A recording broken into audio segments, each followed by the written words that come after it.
सासू माँ की नई सहेली। प्रिया किचन में चाय बना रही होती है और सुमन ड्राइंग रूम में बैठकर मजे से टीवी देख रही होती है। तभी दरवाजे की घंटी बजती है। प्रिया, जरा देखना तो कौन आया है। देखती हूँ मम्मी जी। प्रिया दरवाजा खोलती है तो सामने पड़ोस वाली विमला आंटी खड़ी होती है। नमस्ते आंटी जी, कैसी हैं आप? मैं तो बिल्कुल ठीक हूँ बेटा, पर तेरी सास को क्या हुआ है? आज तो कहीं दिखती ही नहीं है। जब देखो तब टीवी के आगे जमी रहती है। अंदर तो आइए आंटी। अरे ओ दीपक की अम्मा, कहाँ हो? अरे विमला, आओ आओ, क्या बात है, बड़े दिन बाद याद आई तुम्हें मेरी। मैं तो हमेशा ही तुम्हें याद करती हूँ, पर तुम ही गायब रहती हो और आजकल तो बाहर भी नहीं आती जाती। तबीयत तो ठीक है ना तुम्हारी? अरे तबीयत को क्या होना है, इस उम्र में तो कुछ ना कुछ लगा ही रहता है। मेरी छोड़ो, तुम ये बताओ कि क्या चल रहा है गली मोहल्ले में। तुम गली मोहल्ले की छोड़ो, चल तो तुम्हारे पड़ोस में रहा है। तुम्हारी नई सहेली आई है। मेरी कौन सी नई सहेली?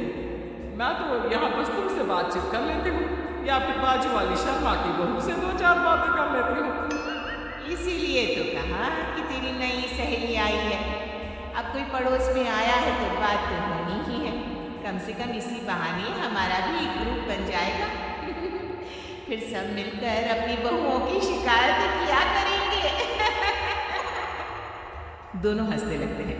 तभी प्रिया चाय लेकर आती है और सामने टेबल पर रख देती है। दोनों चाय पीती हैं और बातें करते हैं। चलो मैं चलती हूँ, अब कल मिलते हैं। राम राम। अगले दिन प्रिया किचन में कुछ काम कर रही होती है और सुमन आराम से सोफे पर बैठकर मटर छिल रही होती है। तभी डॉबल बजती है। प्रिया दरवाजा खोलती है तो सामने उनकी नई पड़ोसन खड़ी होती है। जी, आप कौन? मैंने पहचाना नहीं। नमस्ते बेटा, विशालता। आपके बगल वाले घर में अभी 2-4 दिन पहले ही शिफ्ट हुए हैं। ओह अच्छा अच्छा अच्छा, नमस्ते आंटी, अंदर आइए ना। देखिए तो मम्मी जी, आज कौन आया है। इतना कहकर प्रिया किचन में चाय बनाने चली जाती है। नई पड़ोसन को घर में देखकर सुमन थोड़ा हैरान हो जाती है।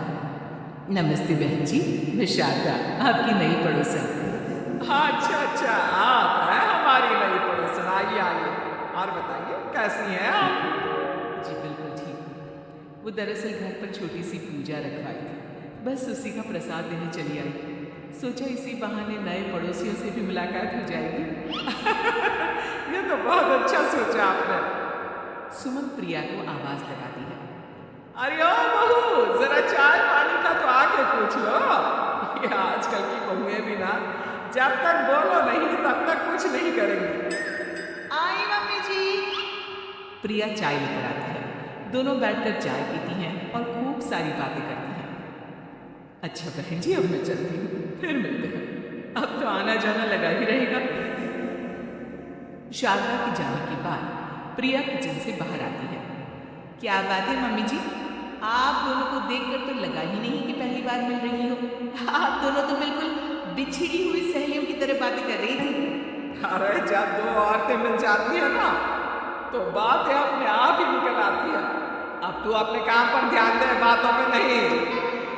ऐसे ही कुछ दिन बीत जाते हैं। अब सुमन और शारदा अच्छी सहेलियां बन गई होती हैं। दोनों एक साथ मंदिर जाती, मार्केट जाती और कभी कभी तो विमला भी इनके साथ मिलकर खूब हंसी ठिठोली करती। एक शाम तीनों बैठकर सुमन के घर पर चाय पी रही होती है कि तभी बहुत तेज बारिश शुरू हो जाती है। सुमन जोर से प्रिया को आवाज लगाती है। प्रिया, ओ प्रिया, देख कितनी तेज बारिश हो रही है। जाके छत से सारे कपड़े ले आ, नहीं तो सब भीग जाएंगे। सुमन 2 बार आवाज लगाती है लेकिन प्रिया का कोई जवाब नहीं आता। शायद प्रिया कुछ काम कर रही है, इसीलिए कुछ जवाब नहीं दे रही। अरे काहे का काम, आराम फरमा रही होगी महारानी। तभी प्रिया बीमार हालत में अपने कमरे से बाहर निकलती है। हाँ मम्मी जी, क्या हुआ? मेरी तबीयत थोड़ी ठीक नहीं है ना, इसलिए आग लग गई। अरे सारे कपड़े भीग गए और तुझे सोने से फुर्सत नहीं है। सबके सामने सुमन के मुंह से ऐसी बातें सुनकर प्रिया उदास हो जाती है और छत से कपड़े उतारने चली जाती है। सुमन, ये क्या बात हुई? प्रिया ने बताया ना कि उसकी तबीयत ठीक नहीं, इसलिए उसकी आंख लग गई। तुम भी ना खामखा उसे सबके सामने सुना दिया। अरे आप नहीं जानती शारदा जी, कुछ बहुएं ना बहुत आलसी होती हैं, घर का एक काम नहीं करना चाहती। ऐसा नहीं है सुमन, तुम्हारी बहू तो बहुत प्यारी है, तुम्हारी सारी बात भी तो मानती है। हाँ सुमन, तुम प्रिया के बारे में ऐसा क्यों सोचती हो? मेरी भी दो दो बहुएं हैं, लेकिन मैं उन्हें अपनी बेटियों की तरह रखती हूँ। आखिर वो भी तो किसी की बेटियां ही है ना। और अगर तुम ऐसा ही व्यवहार करोगी तो एक दिन प्रिया भी तुम्हारे साथ ऐसा ही बर्ताव करेगी। शारदा और विमला की बातें सुनकर सुमन की तो बोलती पर हो जाती है, वहीं प्रिया भी बाहर से सारी बातें सुन रही होती है। अरे मैं कोई उसकी दुश्मन थोड़ी ना हूँ, मैं भी उसकी माँ हूँ, लेकिन कभी कभी सास बनना पड़ता है, नहीं तो बहुएं हाथ से निकल जाती है। देखो सुमन, ये सब सोच का फर्क है। अगर तुम ये सोचोगी तो कभी प्रिया को अपनी बेटी नहीं बना पाओगी। इतना कहकर शारदा और विमला वहां से चली जाती है और सुमन अकेले बैठकर उनकी बातें सोचने लगती है। अगले दिन प्रिया और दीपक अपने कमरे में बैठकर बात कर रहे होते हैं और सुमन उनके कमरे के बाहर कुछ काम कर रही होती है और उन दोनों की बातें सुन लेती है। दीपक, तुम्हें पता है हमारे पड़ोस में जो शारदा आंटी है ना, बहुत अच्छी है। अच्छा, ऐसा क्या हो गया जो तुम्हें वो इतनी अच्छी लगने लग गई? कुछ खास नहीं, बस कल जब मम्मी जी मुझे सबके सामने सुना रही थी तो शारदा आंटी ने मेरा साथ दिया। मैं तो सच में हैरान ही रह गई थी जब उन्होंने मम्मी जी को मुझसे ऐसा बर्ताव करने के लिए मना किया। अच्छा, फिर क्या हुआ? होना क्या था, शारदा आंटी तो मम्मी जी को समझा ही रही थी कि बहू को भी बेटी की तरह ही रखना चाहिए, लेकिन मम्मी जी तो मम्मी जी है ना, उन्हें तो मुझ में हमेशा कमी ही दिखती है। काश मुझे भी शारदा आंटी जैसी सास मिली होती जो मुझे भी अपनी बेटी जैसे समझती। सुमन ये सब सुनकर बहुत उदास हो जाती है और वहां से चली जाती है। प्रिया की बातें सुमन के कानों में बार बार गूंज रही थी। उसे बहुत शर्मिंदगी महसूस हो रही थी कि उसने प्रिया के साथ बहुत गलत किया है। अगले दिन सुमन शारदा और विमला को बुलाती है।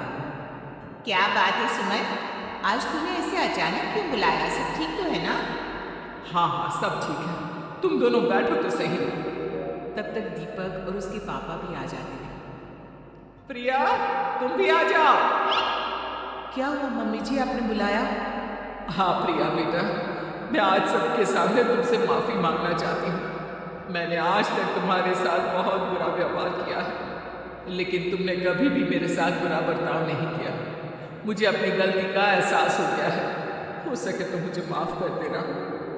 प्रिया अपनी सास की बातें सुनकर हैरान हो जाती है, उसकी आंखों में आंसू आ जाते हैं। प्लीज मम्मी जी, आप मुझसे माफी मत मांगिए, मैं भी आपकी बेटी ही हूँ।